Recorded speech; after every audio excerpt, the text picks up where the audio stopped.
À Los Angeles, la mairesse vient d'annoncer un couvre-feu pour certains secteurs du centre-ville au 5e jour des manifestations. La mesure sera en vigueur dès 20 heures, heure locale, et devrait durer plusieurs jours. Encore aujourd'hui, des affrontements avec les forces de l'ordre ont eu lieu. Le ton a aussi continué de monter entre Donald Trump et les autorités en Californie.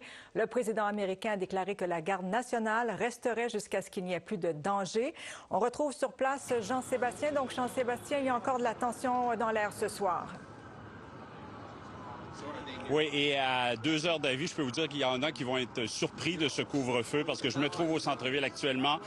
Beaucoup de monde, on croise un peu partout des groupes de manifestants avec des drapeaux du Mexique, des pancartes anti-Trump, beaucoup de voitures également et beaucoup de policiers. Vous avez un exemple derrière moi, ces fameux membres de la Garde nationale dont la venue à Los Angeles crée un tollé. Bien, en voilà quelques-uns. Sur les 4700 réservistes et militaires que Donald Trump a promis d'envoyer dans les rues de Los Angeles, bien, il y en a 1700 qui sont arrivés. Et là, vous avez un exemple. Vous voyez à quel point il y a certains édifices. Ça, c'est un édifice de la Cour fédérale américaine. Ils sont très protégés. Et il y en a comme ça partout. Il y en a partout au centre-ville. On a assisté à des arrestations il y a environ 1 heure. L'arrestation de 60 personnes qui ont réussi à bloquer l'autoroute 101 en fin d'après-midi. En fait, seulement aujourd'hui, il y a eu près de 200 arrestations dans le secteur du centre-ville de Los Angeles, ce qui fait dire à l'administration Trump qu'ils ont bien fait d'envoyer leurs militaires. La mairesse n'est pas du tout d'accord, dit qu'ils auraient pu s'occuper de ça eux-mêmes, que l'administration Trump essaie de s'approprier le pouvoir des autorités locales. Je laisse écouter le président américain, suivi de la mairesse Bass.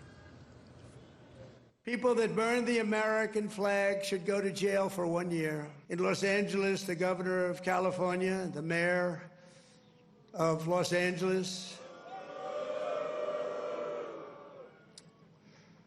they're incompetent. And they paid troublemakers, agitators, and insurrectionists.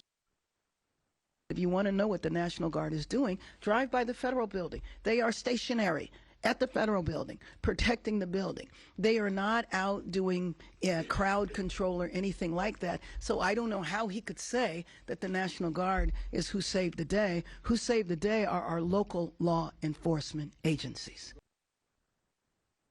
Et Jean-Sébastien, peut-être un mot pour dire qu'un tribunal, à la demande de la Californie, devrait se pencher sur la légalité du déploiement de ces gardes nationaux jeudi, parce que, comme on le sait, la Californie conteste ce déploiement. Des manifestations ont eu lieu ailleurs au pays et d'autres sont à prévoir aussi. Oui, il y en a eu aujourd'hui à Chicago, à New York hier, à San Francisco avant-hier. Et samedi prochain, il y a une grande organisation qui souhaite des manifestations dans toutes les grandes villes américaines, ou en tout cas beaucoup de villes, certaines au Canada d'ailleurs, comme Vancouver et Toronto. Alors on verra ce que ça donnera. Est-ce que ce mouvement-là va prendre de l'ampleur? Mais on semble commencer à entendre, Claudine, certains Américains qu'on n'entendait pas beaucoup depuis l'élection de Donald Trump. Merci beaucoup, Jean-Sébastien, à Los Angeles.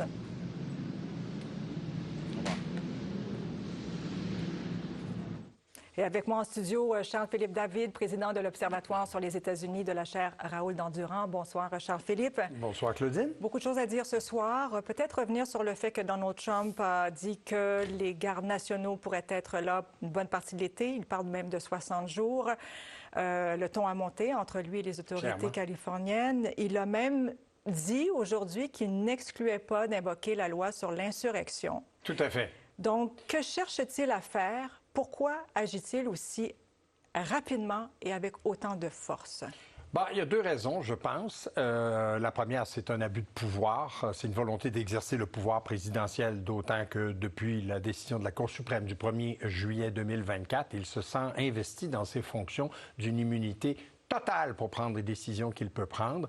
Et deuxième raison, et ça a été mentionné par pas mal de gens, c'est que le dossier de l'immigration reste, malgré tout, encore le dossier peut-être sur lequel, ou l'enjeu sur lequel il peut aller recueillir une mince, et j'insiste sur mince, majorité d'Américains qui l'appuient, surtout évidemment, les républicains qui, sondage après sondage, lui accordent dans ce domaine-là le plus fort taux d'approbation des politiques et des décisions qu'il prend. Donc, c'est électoralement et sur le plan exécutif du pouvoir présidentiel, c'est tout à fait, selon lui et dans ses convictions, quelque chose qui lui rapporte des bénéfices. Oui, mais si on regarde les chiffres au plan des expulsions, on dit que depuis le mois de juin, je pense qu'on a à peu près eu 100 000, ce qui était le cas sous Joe Biden l'année dernière, ou même peut-être un peu moins que sous Joe Biden. Oui. Donc, c'est des chiffres importants.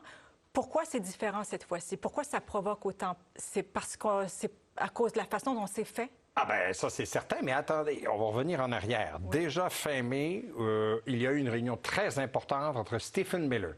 C'est vraiment le Rasputin de Trump sur le plan de l'immigration. Il est, je le rappelle, le directeur adjoint du bureau de la Maison-Blanche. Donc, c'est quelqu'un de très, très haut dans la hiérarchie, proche de Donald Trump, et qui a pris le dossier de l'immigration personnellement en main et pour qui c'est une bataille importante. Et qui a dit à ICE, la police frontalière et de l'immigration américaine, qu'il voulait que ICE accentue fin mai, il leur a demandé ça, accentue de manière vraiment soutenue les arrestations d'Américains, d'immigrants soupçonnés d'être irréguliers.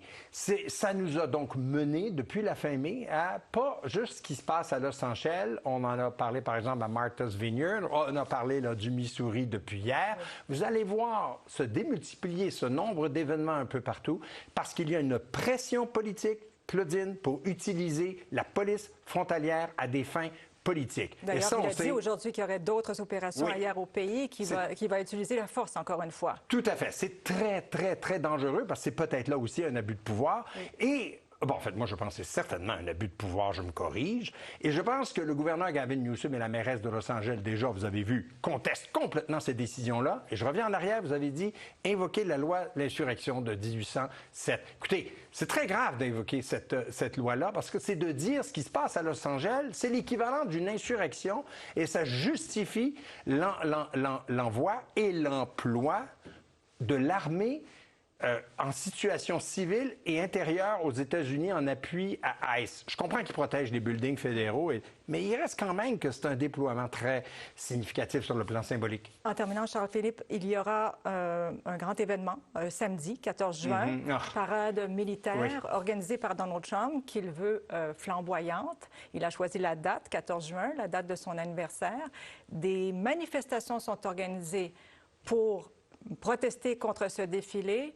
Et là, Donald Trump a dit aujourd'hui qu'il allait agir avec force s'il y avait ce type de manifestation samedi.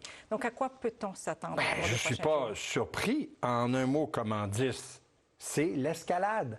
Donald Trump se nourrit de l'escalade. Alors, imaginez l'ironie. Celui qui appelait à l'émeute le 6 janvier 2021 et celui qui aujourd'hui veut réprimer, soi-disant, une émeute, qui n'en est pas une, dans une ville américaine et un État démocrate. Je pense que vous avez là la clé. Il veut s'en prendre aux États, aux villes sanctuaires démocrates, et donc tout pour favoriser une escalade et favoriser donc sa base électorale républicaine. C'est ce qu'on appelle jouer avec le feu. Merci beaucoup, Charles-Philippe, d'avoir été avec nous ce soir. Merci.